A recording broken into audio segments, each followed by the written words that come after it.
며칠 전에 어떤 분과 잠시 얘기를 하는 중에 그분이 이렇게 말씀을 해요. 자기가 아는 어떤 분은 요한계시록 공부를 위해서 예습을 하고 온다. 제가 깜짝 놀랐어요. 야, 우리 서울교회 교인들 대단하구나. 요한계시록 공부를 시작한 지가 이제 겨우 3번째인데 3주 동안에 벌써 예습까지 하고 온다니 얼마나 열심히 대단합니까? 저도 준비를 열심히 하고 있어요. 근데 오늘은 9절로부터 20절 말씀 조금 본문이 깁니다. 제목은 인자 같으니라고 하는 제목으로 말씀을 드리려고 합니다. 갈보리 언덕에서 우리 주님 예수 그리스도께서는 십자가에서 못 박혀 죽으실 때 큰 소리로 외치셨어요.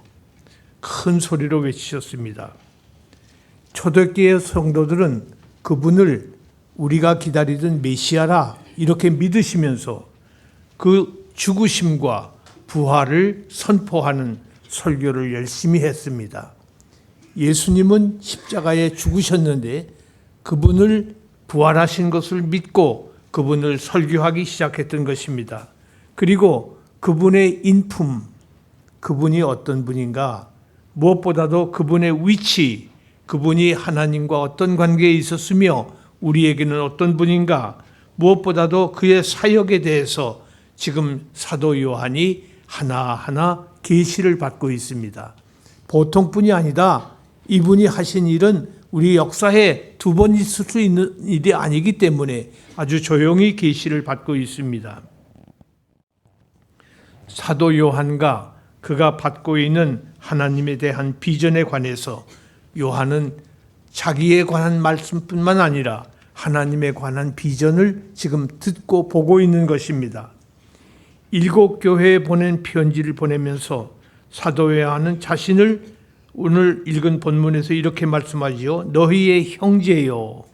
사도 요한이 이 편지를 받는 7 교회를 향해서 나는 너희의 형제다. 예수의 환난과 나라와 참음에 동참하는 자다. 예수의 고난과 환난과 나라와 그리고 무엇보다도 참음에 동참하는 자, 나 사도 요한은 그 말이에요. 그러니까 요한이 누굽니까? 요한은 형제라고 그랬어요.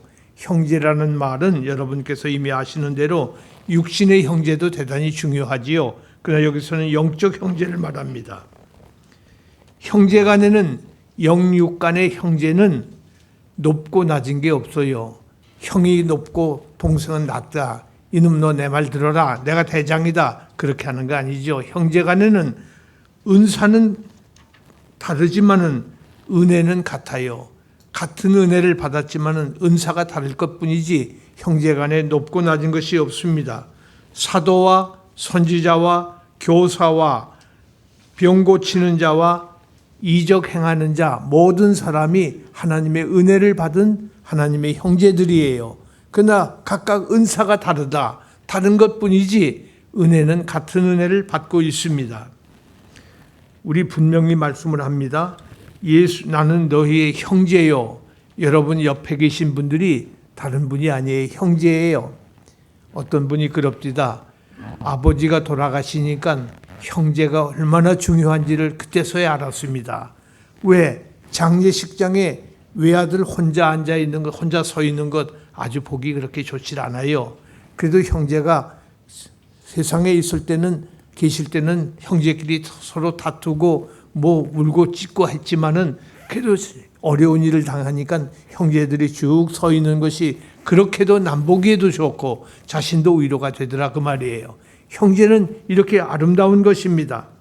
로마서 8장 28절에 하나님을 사랑하는 자, 곧 그 뜻대로 부르심을 입은 자들에게는 모든 것이 합력하여 선을 이루느니라. 하나님의 뜻에 따라 부름을 받은 사람, 바로 누굽니까? 우리 아니에요? 옆에 계신 분도 부름을 받았고 그 옆에 계신 분도 부름을 받았고 우리 모두가 하나님의 뜻에 따라 부름을 받은 사람들이에요. 부름을 받은 너희는 다시 말해서 하나님의 사랑을 따라 하나님의 사랑하는 자, 우리는 하나님의 사랑을 받고 있는 사람입니다. 그러나 그리스도 안에서 경건하게 살고자 하는 자들은 디모데후서 3장 12절에 보면 참 중요한 말이에요.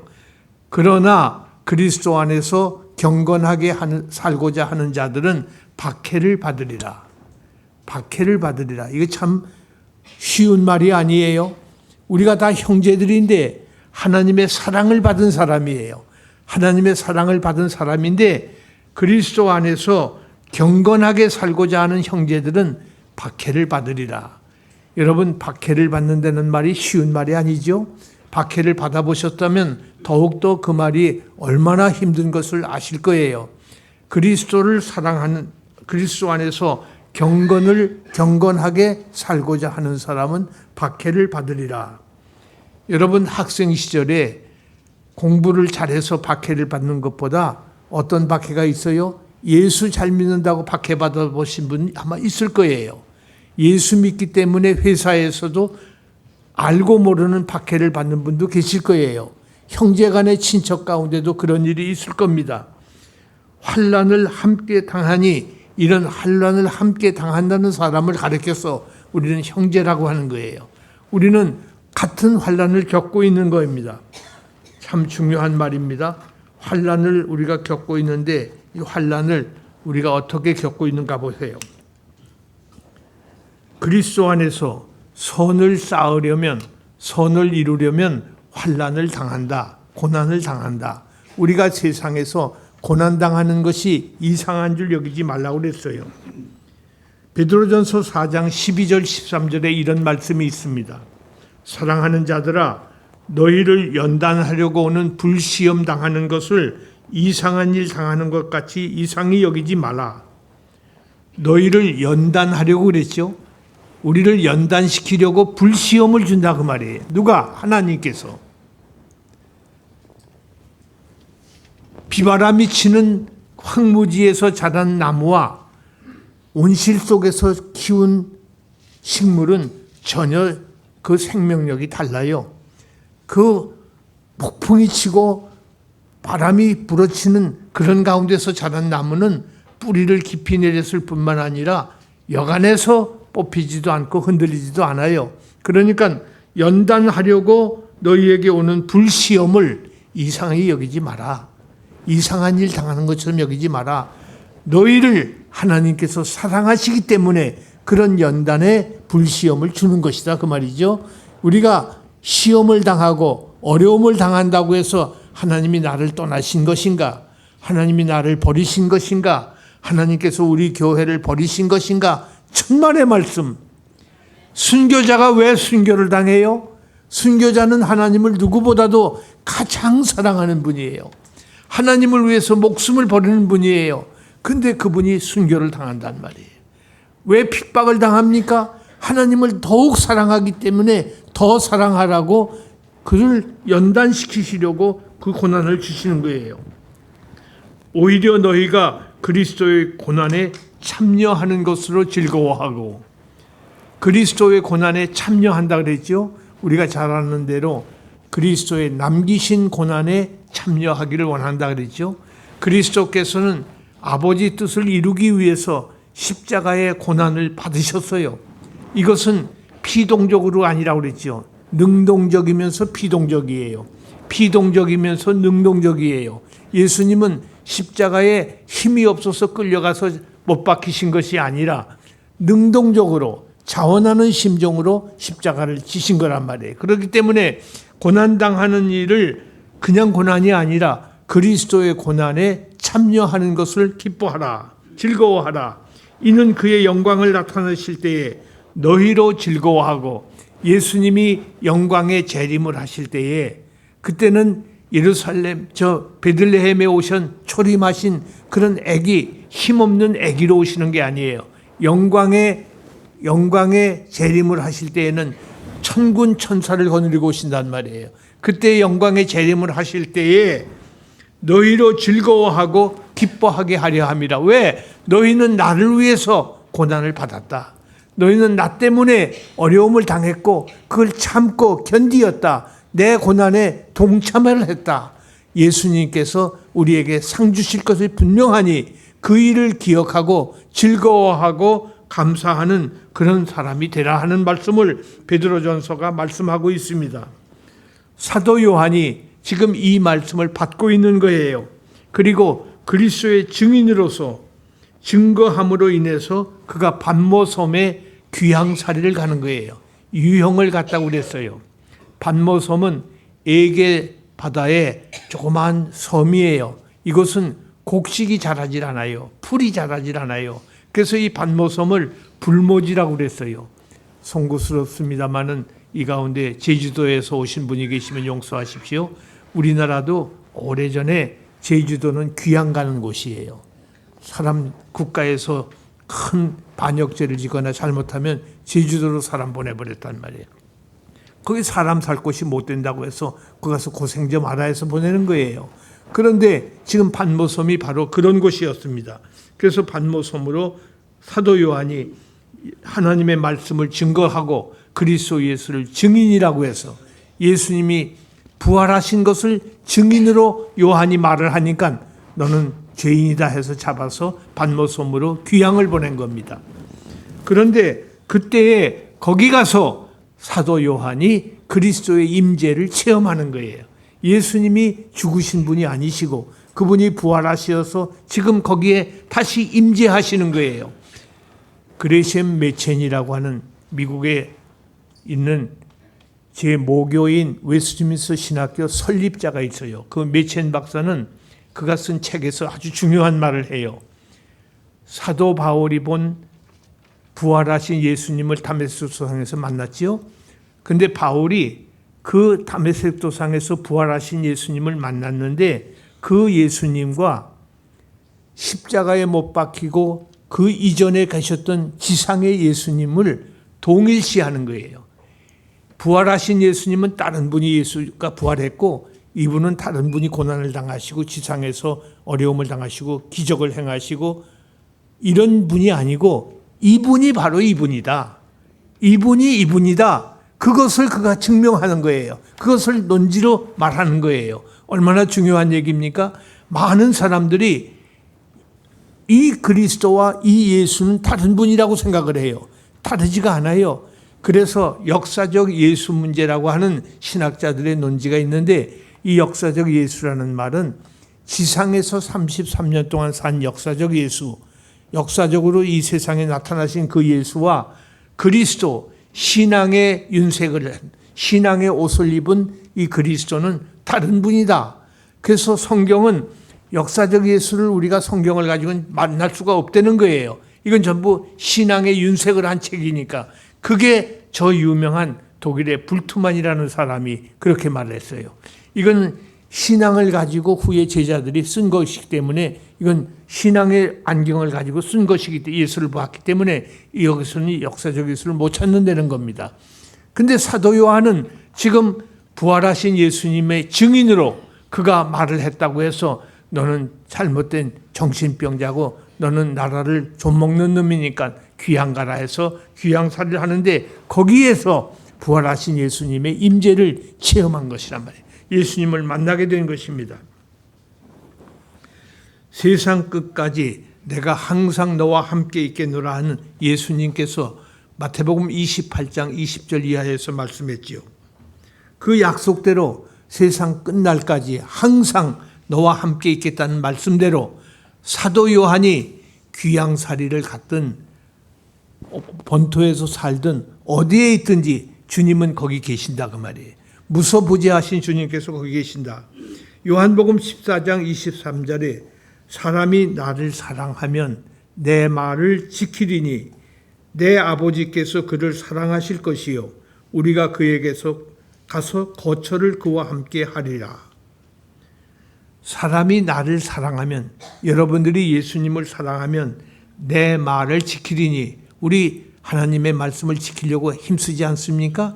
내 말을 지키리니 내 아버지께서 그를 사랑할 것이요. 여러분들이 어려워도 성경 말씀대로 지켜보고 살려고 노력을 하는 것을 하나님이 다 보고 계시고 알고 계시기 때문에 내가 너를 사랑한다. 내가 너를 사랑할 것이니 우리가 그에게 가서 거처를 그와 함께 하리라. 하나님이 하신 말씀이에요. 이게 우리라는 말은 삼위일체 하나님이 우리라고 표현을 했어요.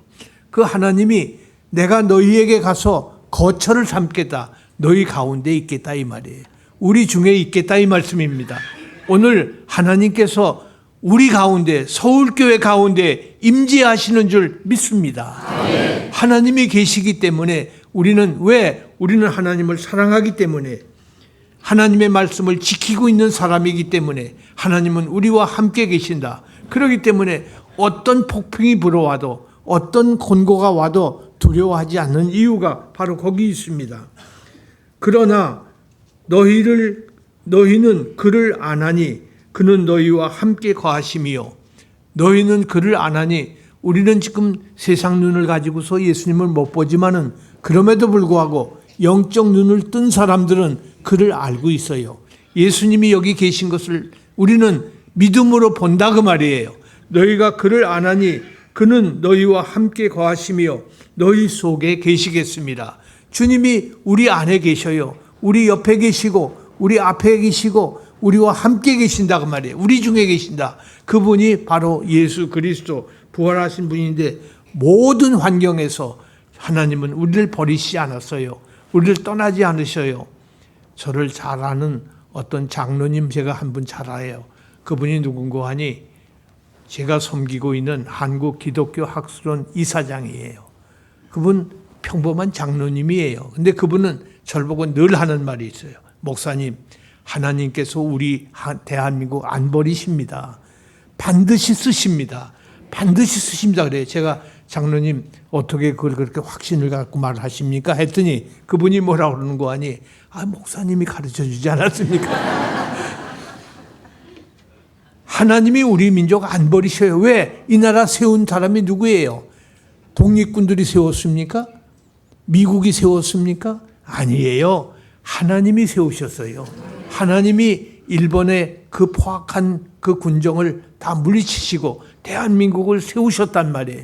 대한민국을 세우시고 미국을 통해서 우리를 도우신 거예요. 그런데 이 놀라운 하나님의 역사, 하나님이 우리와 함께 하시는 것을 우리가 실제로 체험해야 된다 그 말이에요. 그냥 하나님은 나와 함께 계셔. 어디 계십니까? 내 안에 계시고 내 옆에 계시고 내 손목을 붙잡고 다니시고 날마다 나를 인도하시는 하나님, 그분이 약속하신 약속을 우리는 믿고 그 안에 거하시는 하나님을 찬송하고 기뻐하는 것입니다. 지금 사도 요한이 10절에서 이렇게 말해요. 사도 요한은 주의 날에 성령에 감동되어, 주의 날은 언제죠? 주일이에요. 오늘이에요. 이 주일에 성령에 감동이 돼요. 여러분, 주일이 얼마나 중요한지 몰라요. 주일은 목숨보다 중요한 거예요. 주의 날에 성령이 임재하셨고 성령의 감동이 주일에 왔어요. 감동되어서 뒤에서 나는 나팔소리 같은 큰 음성을 들었나니, 뒤에서 요한이 서 있는데 뒤에서 나팔소리가 들린 게 아니에요. 뭐가 들렸다고 그랬어요? 나팔소리 같은, 요거 성경 잘 읽으세요. 나팔소리가 들린 게 아니에요. 나팔소리 같은 큰 소리가 들렸다. 그 말은 나팔소리는 군대에 가면은 밤에 잠을 자면 새벽에 아직 미명에 나팔소리가 들려요. 그게 무슨 나팔소리죠? 기상나팔이에요. 일어나라 이 말이에요. 장병들이요 일어나라고 띠띠띠 하면서 나팔을 불면 다 일어나는 거죠. 그 나팔소리가 고요한 밤중에 새벽에 아주 크게 들리는 것입니다. 그래서 이 나팔소리 같은 큰 음성을 들었다 그랬어요. 구약에서는 하나님이 말씀하실 때 음성이 지극히 조용하고 지극히 작은 소리였어요. 조용히 말씀하시지 하나님 크게 말씀 안 하신단 말이에요. 우리가 어떤 사람은 하나님 마치 귀가 좀 어두우신 분처럼 하나님 소리 지르고 대성을 하는데 너무 그럴 필요 없어요. 하나님은 스스로 말씀할 때도 조용히 말씀하십니다. 작은 소리로 말씀합니다. 그런데 사람들은 잡소리를 못 내요. 그 앞에서 조용히 죽은 자같이 돼버립니다. 낭낭한 음성으로 우리에게 크게 들려질 뿐입니다.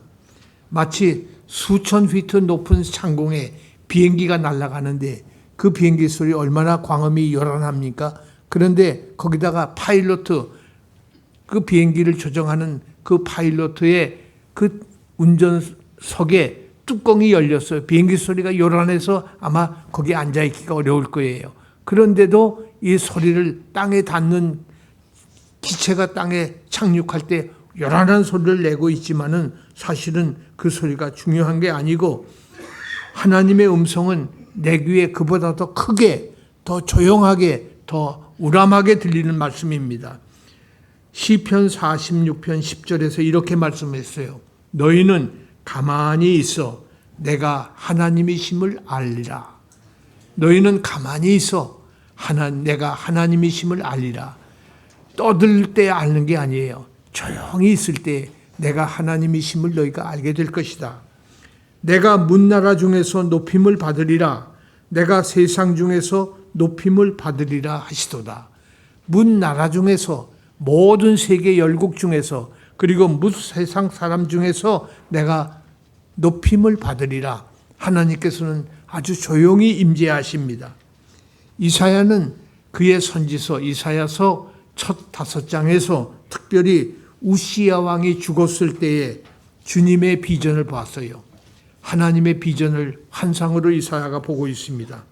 내가 또 주의 음성을 들으니 주께서 이르시되 내가 누구를 보내며 내가 누구를 위하여 갈까 하시니 그때에 내가 이르되 내가 여기 있나이다 나를 보내소서 하시니라. 내가 여기 있나이다 내가 나를 보내소서. 이사야가 그렇게 말을 하는 거예요.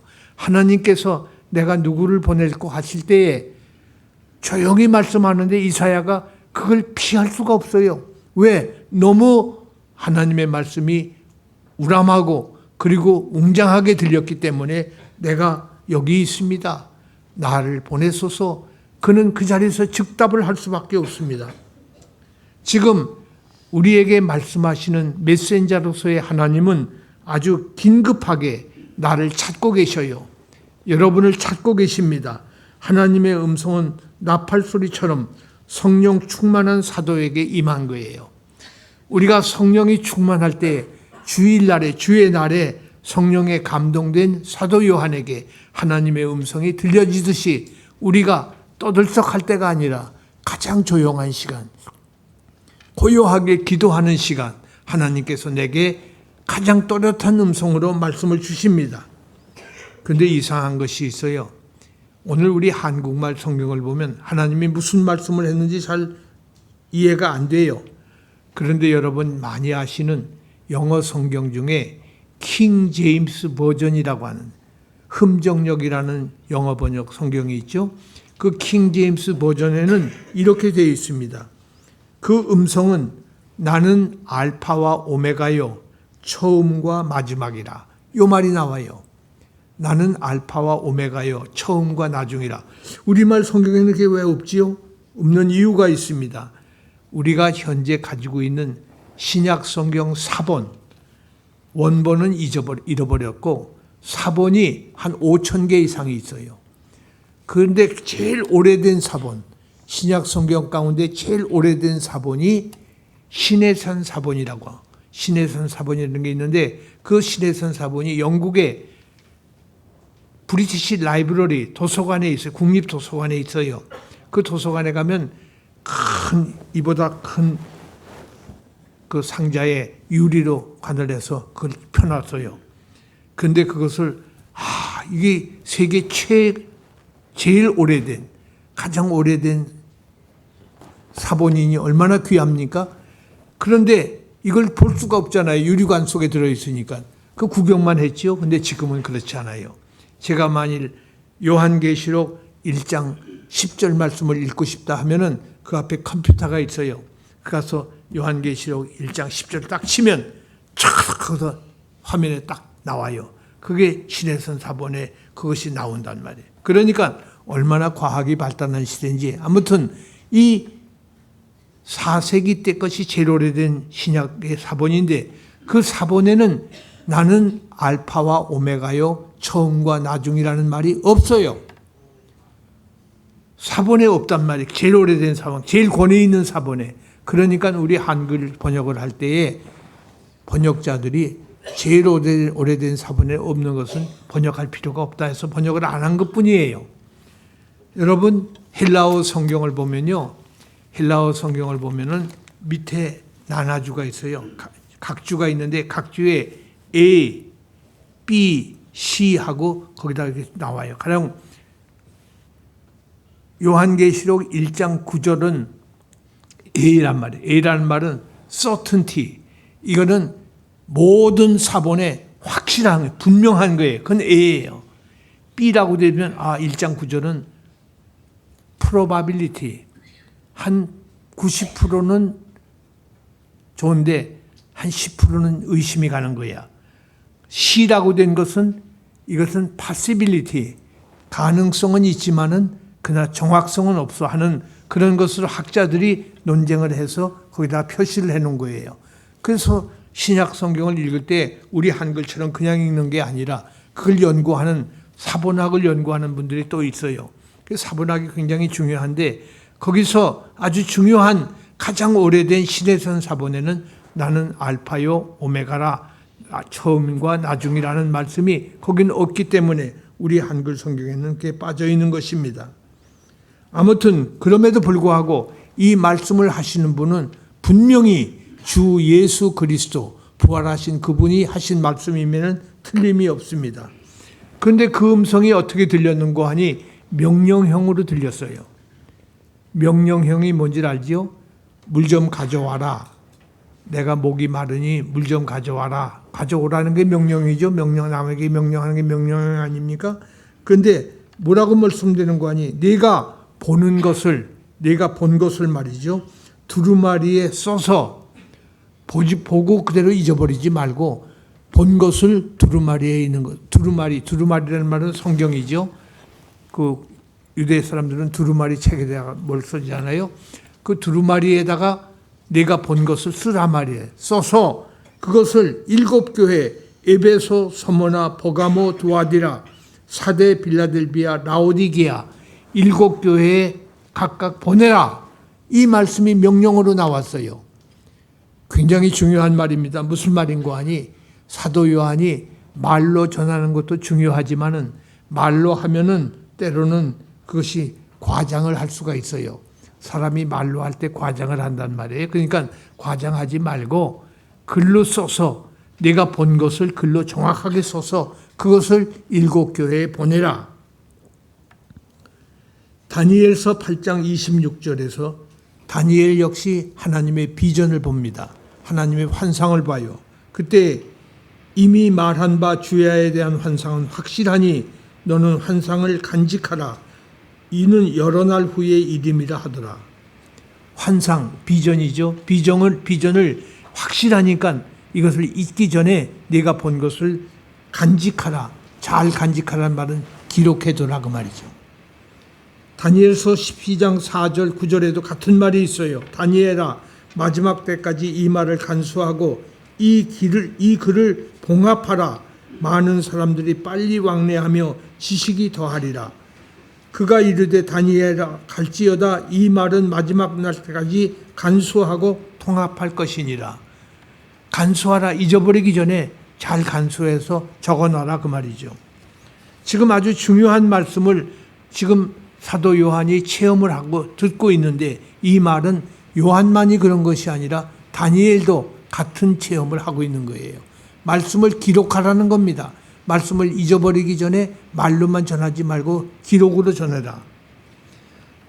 사도 요한이 다니엘이 본 그 환상을 똑같이 비슷하게 다니엘이 간직을 했듯이 요한도 잘 간직을 해서 써서 글로 7교회에 보내라는 것입니다.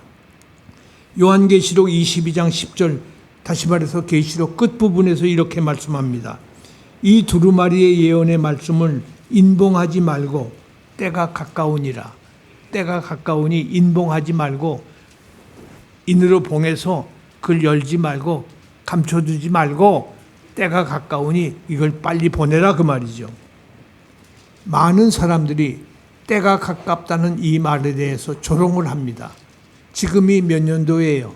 21세기예요. 21세기 다시 말해서 2000년이 지났는데도 아직도 주님은 오시지 않았잖아요. 때가 가까이 내가 곧 온다 했는데 아직도 안 오셨어요. 그러니 이 예수님의 말씀이 도대체 뭐냐? 이건 허구요. 이거는 신앙인들이 꾸며낸 말이기 때문에 이건 소용없다. 이렇게 조롱을 합니다. 그런데 여러분 분명히 아세요? 베드로 사도의 유명한 말이 있죠. 하나님의 시간은 하루가 천년 같고 천년이 하루 같다. 우리는 천년이면 야 그거 뭐 엄청난 긴 세월인데 그건 하나님 앞에는 그렇지 않아요. 하루가 천년 같아요. 그러니까 창세기에서 첫째 날, 둘째 날, 셋째 날 한 것은 24시간이 아니에요. 그건 피리어드예요. 한 기간을 말한 거예요. 그러니까 24시간으로 계산하는 사람은 지금 시한부 종말론을 말하는 사람들이 24시간으로 계산을 해서 역사를 성경에 있는 걸 그대로 숫자를 계산해 보니까 지금이 6600 몇십 년이 된단 말이에요. 그러니까 예수님이 7000년이 되기 전에 빨리 오실 테니까 그것이 몇 년, 몇 월, 며칠, 몇 시에 오신다 이런 말을 하는 거예요. 그게 시한부 종말론이에요. 거기 속으면 안 돼요. 하나님의 시간은 천년이 하루 같고 천년이 꼭 하루가 아니에요. 한 기간을 하나님께서 말씀하고 계신 것입니다. 중요한 것은 하나님께서는 아주 어떤 오시는 날 내가 며칠 날 오겠다 하는 말을 성경에 정한 날짜로 우리에게 말씀하신 적이 없어요. 그거는 아버지만 아신다고 그랬어요. 자기도 모른다고 그랬어요. 아버지만 아시는 날. 말씀 속에 하나님의 말씀 속 성경 속에는 교회를 위한 시간표는 없습니다. 서울교회 2017년 9월 첫째 주일에 회복이 될 것이다. 그런 말이 성경 아무리 찾아봐도 없어요.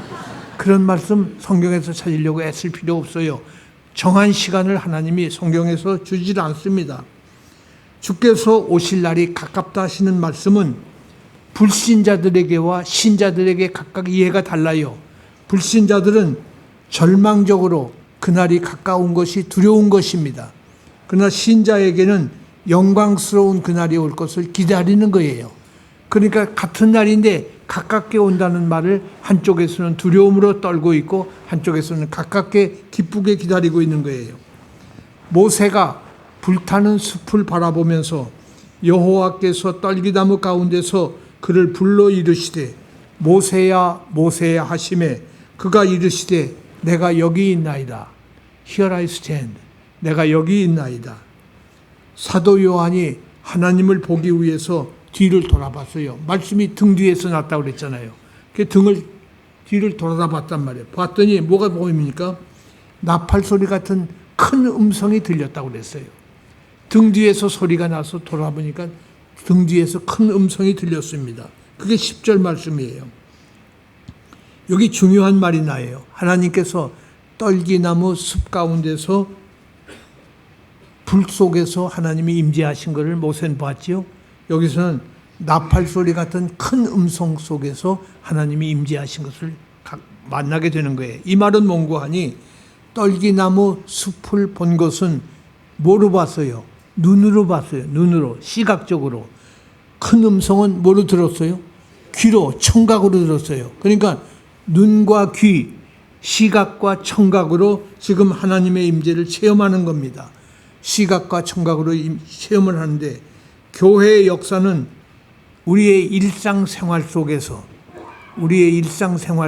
또는 심지어 예외적인 것까지를 통해서 때로는 우리가 아주 예외적인 그런 경우를 통해서 하나님께서 자신을 종종 계시하십니다.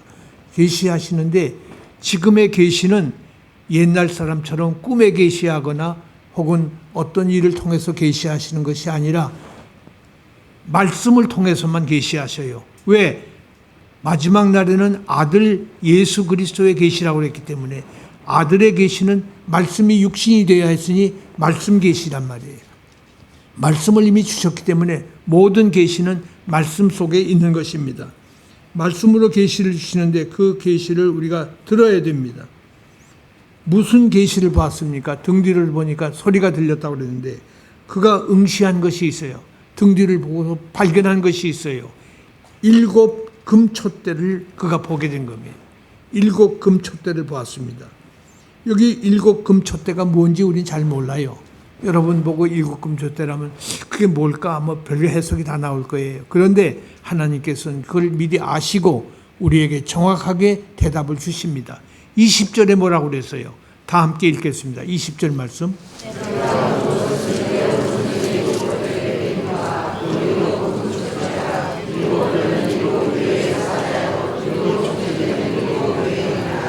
일곱 촛대는 뭐라?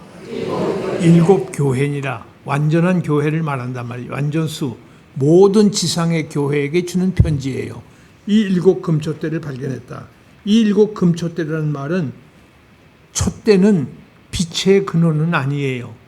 촛대에서 빛이 나가는 건 아니에요. 다만 빛을 담고 있는 것이 촛대입니다.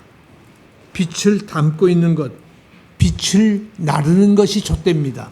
다시 말해서 등대라는 말은 빛의 근원은 아니지만은 빛을 포함하고 있어요. 내포하고 있어요. 그 등대에서 빛을 밝히는 거예요. 그런데 일곱 금초대만 본 것이 아니죠. 또 뭘 봤다고 그랬어요? 일곱 별을 봤다고 그랬어요. 일곱 별은 누구를 말해요? 일곱 별은 누구예요? 하나님의 사자. 요즘 말하면 목회자를 말할 거예요. 하나님의 사자, 장로님, 권사님, 집사님, 바로 성도들을 말할 겁니다. 하나님의 사자를 일곱 별이라고 그랬어요. 여기 일곱 촛대와 일곱 별은 상징적인 것인데 오늘날 교회와 교회의 모든 일꾼들을 상징적으로 가장 적합한 표현을 한 겁니다. 우리가 아는 대로 예수님께서 그의 제자들에게 너는 세상의 빛이라 그랬어요. 잘 보세요. 너는 세상의 빛이 될 것이다. 빛이 되라 그러질 않았어요. 세상에 뭐다? 빛이다. 이미 여러분은 빛입니다. 빛이 지금 교회 안에 들어와 있으니 이 빛이 등대를 통해서 촛대를 통해서 빛이 세상에 비춰지는 거예요. 여러분들이 가는 곳마다 빛을 비추는 거예요. 너는 세상의 빛이라 그랬습니다. 그런데 주님이 뭐라고 말씀하시는 거 아니? 요한복음 9장 5절에서 내가 세상에 있는 동안에는 세상의 빛이로다. 내가 세상에 있는 동안에는 너희가 세상의 빛이다. 그런데 이 빛은 내가 세상의 빛을 발하는 것이 아니라 예수님의 빛을 받아서 반사하는 빛이라 그 말이에요. 우리는 예수님의 빛을 받아서 예수의 빛을 발하는 거예요. 이것이 우리 성도의 자세입니다. 그러니까 아주 중요한 말씀을 지금 우리가 듣고 있습니다. 예수님께서 세상을 떠나실 때에 제자들에게 말씀하셨습니다. 너희는 세상의 빛이라. 마태복음 5장 14절에서 너희는 세상의 빛이라. 여러분 세상의 빛 노릇하셨습니까? 하나님의 영이 이 세상의 어두움 중에 있는 이 세상의 어두움 중에 있는 모든 어두움을 빛을 밝혀서 세상을 밝히는 빛을 비추기 위해서 세상에 여러분들을 파송하는 거예요. 주일날 교회에 모여서 말씀을 받고 빛의 삶을 살기 위해서 세상으로 흩어지는 거예요. 그래서 교회는 에클레시아 모이는 것도 되지만 동시에 나가는 거예요. 흩어지는 거예요. 스캐터도 되는 거예요. 여기저기 흩어져서 각각 거기에서 자기가 빛의 촛불의 역할을 등대의 역할을 감당하는 거예요. 가정에서 회사에서 혹은 일터에서 어느 곳에서든지 학생은 공부하는 데서 군인은 나라 지키는 데서 거기서 빛의 사명을 감당하는 것이 우리 성도의 모습이 되는 것입니다. 어떻게 빛을 발할 수 있습니까? 성경을 공부하고 성경을 가르침으로 인해서 교회가 촛불의 역할도 하고 등대의 역할도 하고 또 우리는 이 세상에서 아름다운 불의 역할을 감당하는 것입니다. 제가 최근에 아주 중요한 얘기를 들었어요. 어떤 분이 아까 말한 그 장로님이 저를 보고 와서 목사님, 제가 중요한 지혜를 하나 목사님과 나누고 싶습니다. 무슨 지혜예요? 근데 이건 사실은 제 지혜가 아니고 목사님의 지혜입니다. 목사님한테 배운 건데 이걸 내가 말을 해야 될지 모르겠는데 제가 말씀을 할 테니까 좋다고 그러면 동의만 해주시면 저는 하나님의 지혜로 알고 다른 사람에게 말하겠습니다. 무슨 말씀인지 들어보고 나 말합시다 그랬어요. 이분이 하는 말이 사드 배치를 지금 미국이 하지 않았습니까? 그 사드 배치를 해놓고 트럼프 대통령이 돈 내놔라고 해요. 사드 값 그거 비싼 거다. 그거 돈 내놔라 그러는 거예요. 그러니까 우리 대통령 후보들이 제각금 반응이 달라요. 어떤 분은 가져가라. 한미동맹 다 폐기해도 좋다.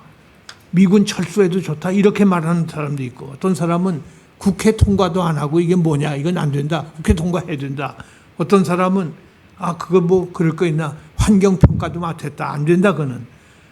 이 별별 사람이 다 나와요. 그러니까 미국이 들을 때 어떡하겠어요? 이런 괘씸한 놈들 이럴 수가 있다 그럴 거 아니에요.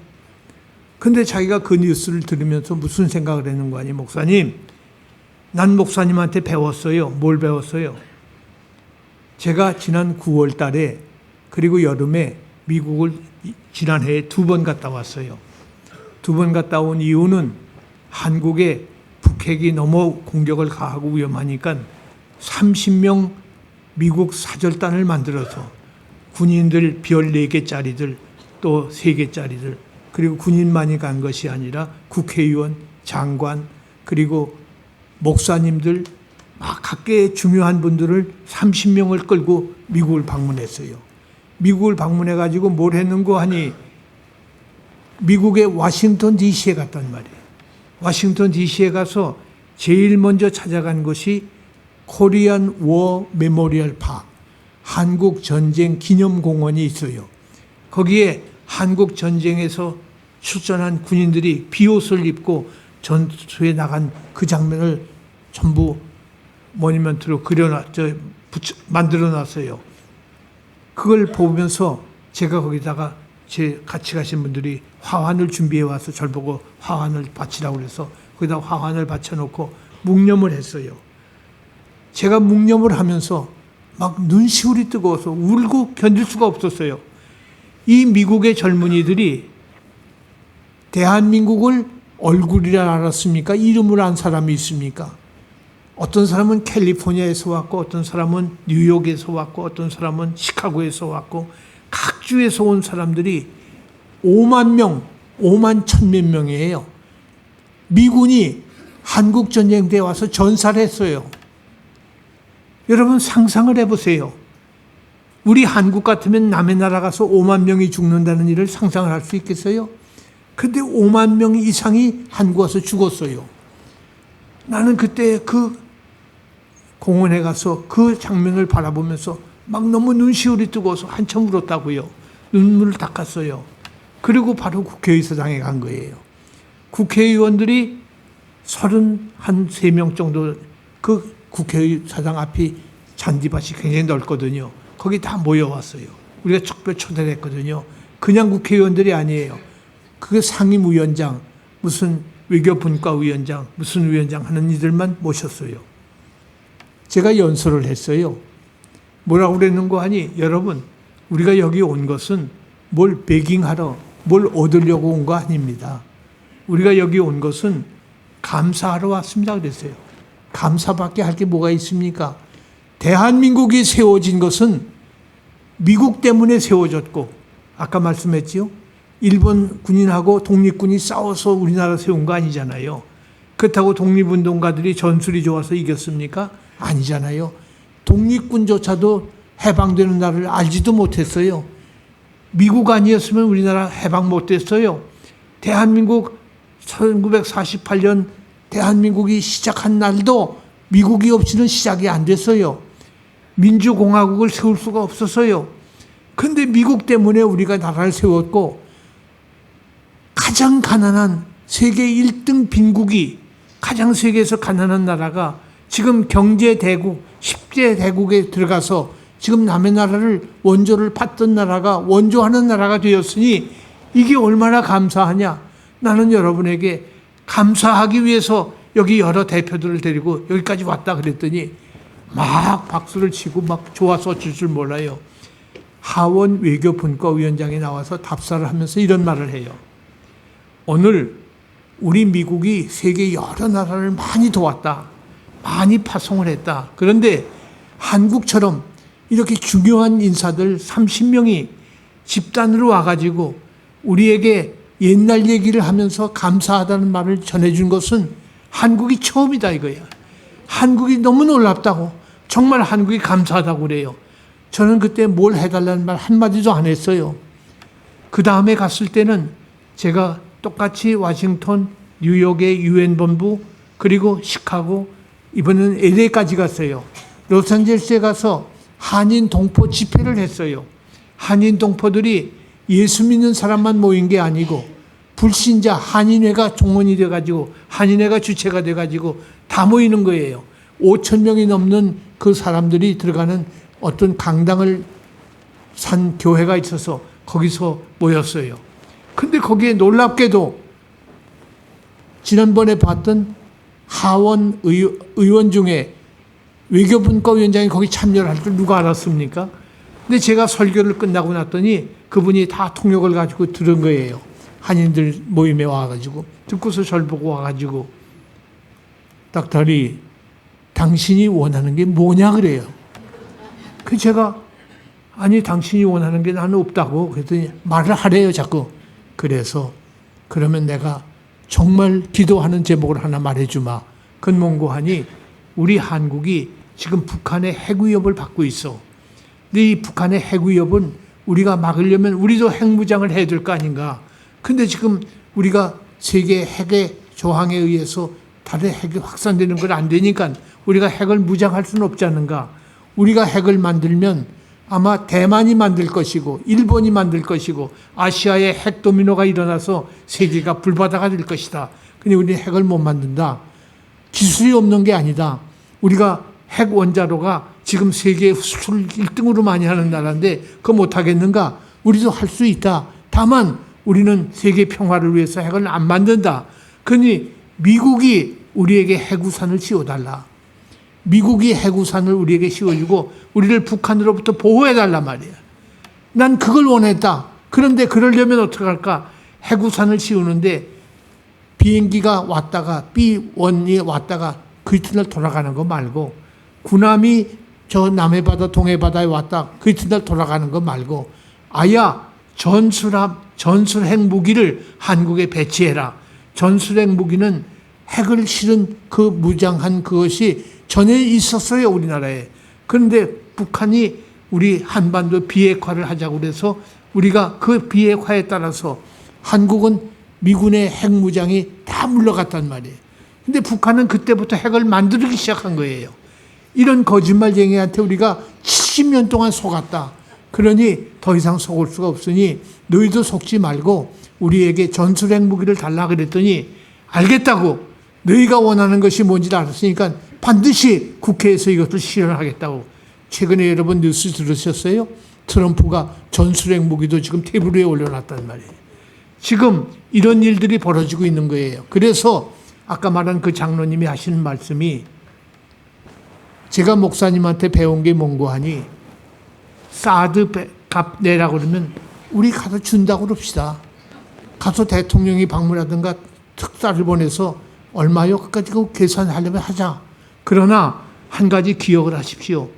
우리 대한민국은 미국에 대해서 얼마나 감사하는지 그 감사의 마음을 우리 세대만이 아니라 두고 우리 후손 만대에까지 잊을 수가 없는 영원한 우방이고 영원한 형제고 영원한 우리의 은인으로 우리는 생각을 하고 이 감사의 값을 갚을 겁니다. 요거 몇십억을 가지고 네가 달라고 그러면 그걸 갚으면 끝이야. 그거 끝나고 말 것이냐? 아니면 너희 동맹을 아직도 유지하면서 우리 형제국이고 우리의 자매국이고 우리와 함께 일하는 동맹이라고 그렇게 너희가 말했으니 그대로 이것을 유지할 것이냐? 그건 너희가 판단하라. 그렇게 말해주면 될 거 아닌가? 바로 그 말씀을 하는 거예요. 제가 이 얘기를 죄송합니다. 어저께 우리나라의 대통령 후보 중에 가장 보수주의를 지금 주장하고 나가는 어떤 후보가 우리 한국의 각계각층의 원로 7분을 초청을 했어요. 7분을 초청했는데 그 7분의 지혜를 얻겠다는 거예요. 제가 그 얘기를 해드렸습니다. 대꾸는 안 하고 가만히 듣고만 있었지만 아무튼 굉장히 중요한 얘기예요. 우리가 지금 이 시점에서 사드값 그것 때문에 동맹 깨트릴 필요가 없어요. 깨트리면 우린 그날로 끝나는 거예요. 미국이 철수하면 우린 끝나는 거예요. 철수하는 미군 앞에 탱크가 굴러가는데 그 앞에 가서 들어놓 누웠다고 해서 탱크가 못 지나갈 것 같습니까? 월남이 미군 철수하자마자 바로 그 해에 망하고 말았어요. 바로 그 전술을 북한은 쓰고 있는 겁니다. 공산당은 다 똑같은 전술을 쓰고 있어요. 우리가 감사하자 그 말이에요. 죄송합니다. 화장실 들어갈 때 하고 나올 때 생각이 다르다는 말이 있잖아요. 화장실 들어갈 때는 얼마나 급하게 들어가면서 고마운 마음으로 들어가 놓고 나올 때는 쳐다도 안 보잖아요. 그게 뭡니까? 미국이 우리를 도울 때는 땡큐 하면서 난리를 치다가 조금 뭐라고 해서 돈 좀 달라고 그랬다고 해서 야, 이 나쁜 놈들하고 그러면 안 되지요. 그럴 줄 알았다고. 우리나라의 국무총리를 했던 분이 저번에 어떤 자리에서 그런 얘기를 합니다. 미국이 우리를 그냥 거저도는 줄 압니까? 그 사람들이 우리한테 다 기대하는 게 바랄 게 있어서 그럽니다. 뭘 기대합니까? 뭘 바랄 게 있습니까? 했더니 그거 다 자기들 위해서 우리 미군도 여기다가 방어를 갖다 놓은 거고 중국을 방어하기 위해서 한 거고 다 그렇게 된 거라고. 설령 그렇더라도 그런 얘기를 하시면 안 되지요. 제가 그랬어요. 당신이 대한민국의 국무총리까지 하신 분이 어떻게 지도자로서 그런 말을 합니까? 그런 말은 있을 수가 없습니다. 우리가 그때에 미국이 없이는 대한민국은 존재도 할 수가 없고 지금 있지도 못합니다. 그런 말을 한 적은 저하고 죄송합니다. 싸움은 안 했지만 큰 소리로 대성으로 소리치면서 한번 그런 일이 있었어요. 그거는 우리 예수 믿는 사람은 그러면 안 돼요. 감사한 것은 끝까지 감사해야 돼요. 우리가 그 감사를 놓치면 안 돼요. 그 감사한 마음을 우리가 순간도 놓치는 순간에 우리는 위기를 당하게 되고 정말 우리는 더 큰 것을 잊어버리고 말 것입니다. 지금 중요한 것이에요. 예수님을 인자를 보았다고 그랬어요. 천국에 들어갈 사람들, 다시 말해서 왕 같은 제사장, 섬기는 제사장, 예수님을 본 성도들은 지금 인자를 보았다. 인자의 비전을 보았어요. 이 인자가 뭡니까? 인자라는 말은 헬라 말로 그냥 인자가 아니에요. 여기 호가 붙어서요. 호라는 말은 영어로 정관사, 더 혹은 that. The Son of Man, the few, to 안스로프, 사람의 아들. 어느 교수님이 헬라어 조금 공부해가지고 국문과 교수인데 성경을 번역하겠다고 마가복음을 번역했어요. 근데 거기다가 인자를 전부 few, to 안스로프를 사람의 아들이라고 번역을 해왔어요. 그걸 발표할 때 제가 질문을 했어요. 당신이 번역을 직역을 한 건 좋다. 그러나 사람의 아들이라는 말이 인자의 뜻이 아니다. 인자, 사람 인자, 아들 자자. 사람의 아들이라는 말이 인자가 아니다. 이것은 팔레스타인에서 그 사회에서 예수님에게 붙여준 하나의 타이틀이에요. 어떤 의미에서 예수님의 자기 칭호예요. 자기를 말할 때 예수님이 인자는 그런 말, 인자. 자기 칭호란 말이죠. 초자연적인 묵시적인 존재가 자기를 인자라고 부르신 것입니다. 물론 이 말은 예수님만이 사용하신 말은 아니었습니다. 예수님 부활 이후에 초대교회 신자들에 의해서 예수님에게 붙여진 이름이 사도행전 7장 56절에 의하면 인자라고 불려졌습니다. 구약에서 인자를 세 가지로 사용되고 있어요.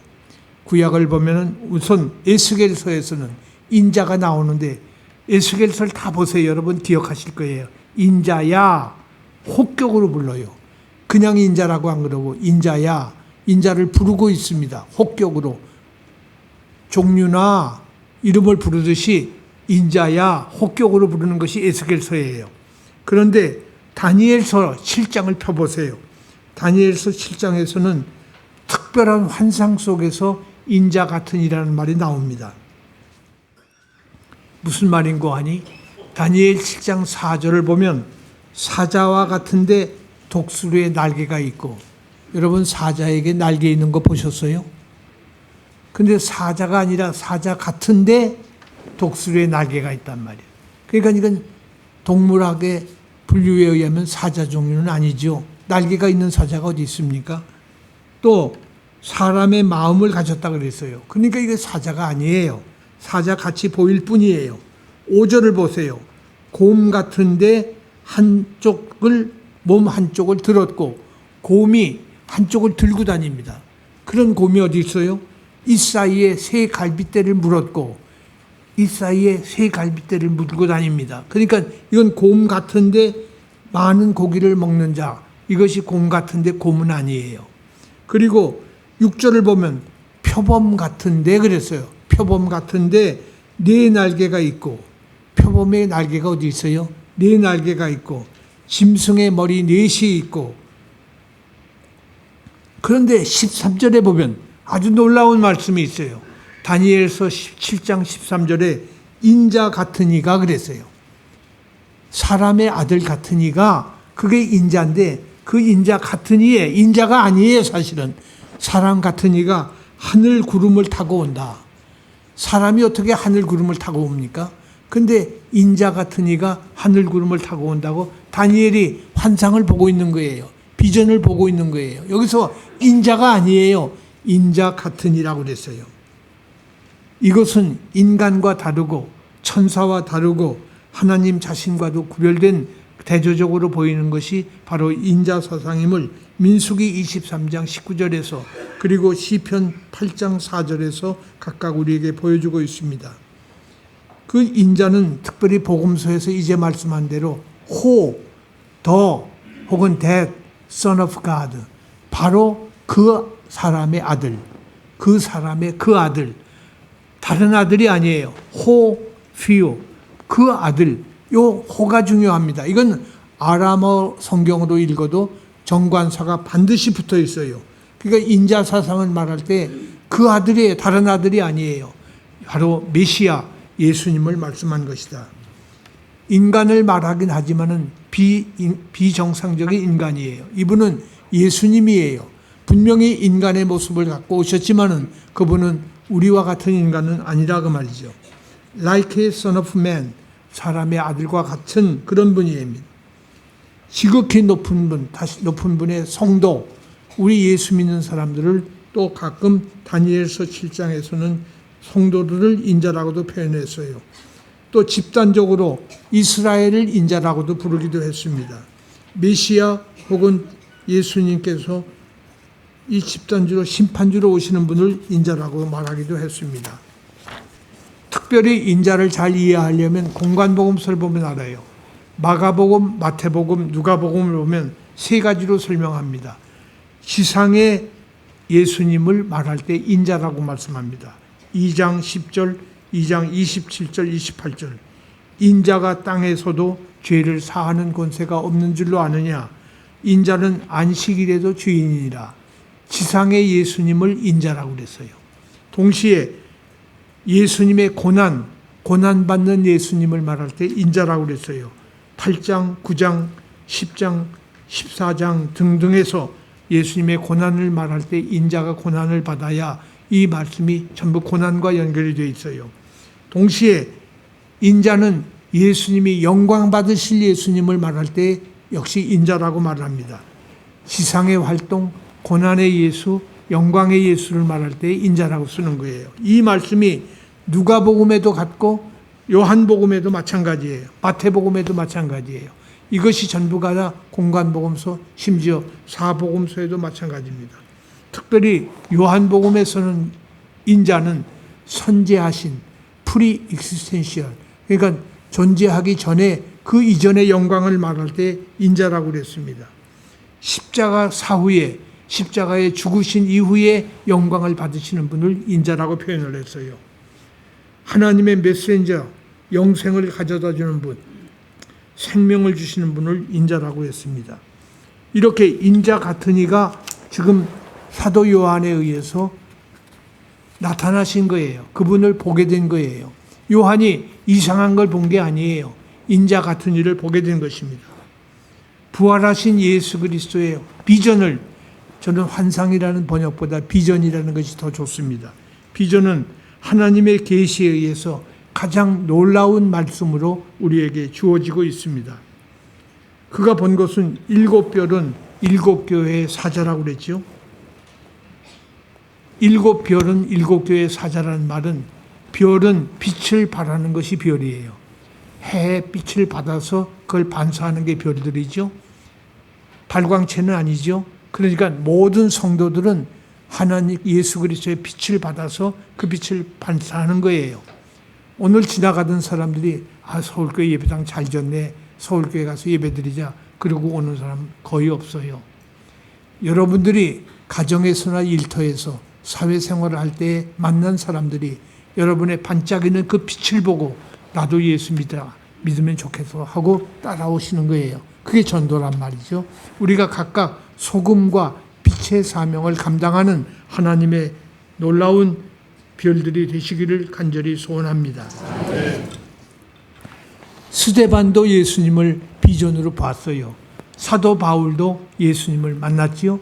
부활하신 예수님을 만났습니다. 그러나 그들은 예수님을 묘사하지 못했어요. 예수님은 이런 분이시다는 걸 알리지를 못했습니다. 7별을 그 오른손에 붙잡으셨다 그랬죠. 7별을 주님께서 오른손으로 붙잡으셨어요. 오른손으로 붙잡았다는 말은 예수님께서 지금도 강력하게 7별을 붙잡으시는 거예요. 주의 종들을 주님이 붙잡고 계셔요. 그런데 종이라고 다 붙잡혀 있느냐? 아니에요. 가룟 유다는 제 길로 갔건을 그랬어요. 주의 종으로 사도로 12사도 중에 하나로 부름을 받았는데 가룟 유다는 그 자리를 버리고 제 길로 갔기 때문에 결국은 예수님의 배신자가 되고 말았어요. 그런데 여기서 주의 오른손에 붙잡히셨다 그랬어요. 그가 입은 옷이 뭔고 하니 발에 끌리는 옷을 입었다. 발에 끌리는 옷을 입은 분은 그분은 대제사장의 옷을 입었단 말이에요. 대제사장이 발에 끌리는 긴 옷을 입었지요. 발에 끌리는 대제사장. 예수님은 대제사장이에요. 동시에 발에 끌리는 옷만 입으신 것이 아닙니다. 들리는 음성을 알아보니까 7 금촛대를 보았다고 그랬습니다. 음성을 알아보려고 뒤를 돌아보니 7 금촛대가 있었어요. 주 촛대 사이에 인자 같은 이가 계신데 발에 끌리는 옷을 입고 동시에 가슴에 금띠를 띠고 13절을 보세요. 발에 끌리는 대제사장의 옷만 입은 것이 아니라 가슴에는 금띠를 띠었어요. 이것은 왕의 옷이에요. 금띠를 띠었다는 왕이란 말은 황금, 불변색 아닙니까? 여러분 서양의 미술 전람회 가서 서양 화가들이 그린 그림을 보세요. 왕관은 항상 금으로 돼 있어요. 이건 불변색이죠.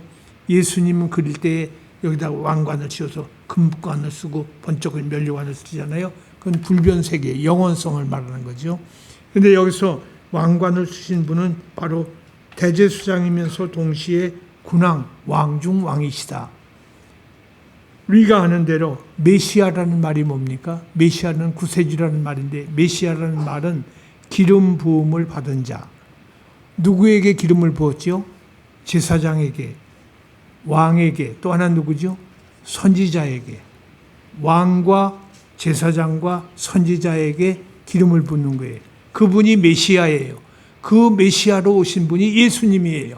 그러니까 예수님은 왕도 되시고 제사장도 되신다. 우리 죄를 위해서 제사를 드시는 제사장도 되시고 선지자도 돼요. 하나님 아버지의 말씀을 받아서 우리에게 선포해 주시는 선지자도 되시고 왕과 제사장과 선지자의 삼중직을 한꺼번에 갖고 계신 메시아 되신 예수님을 사도 요한이 지금 보게 된 거예요.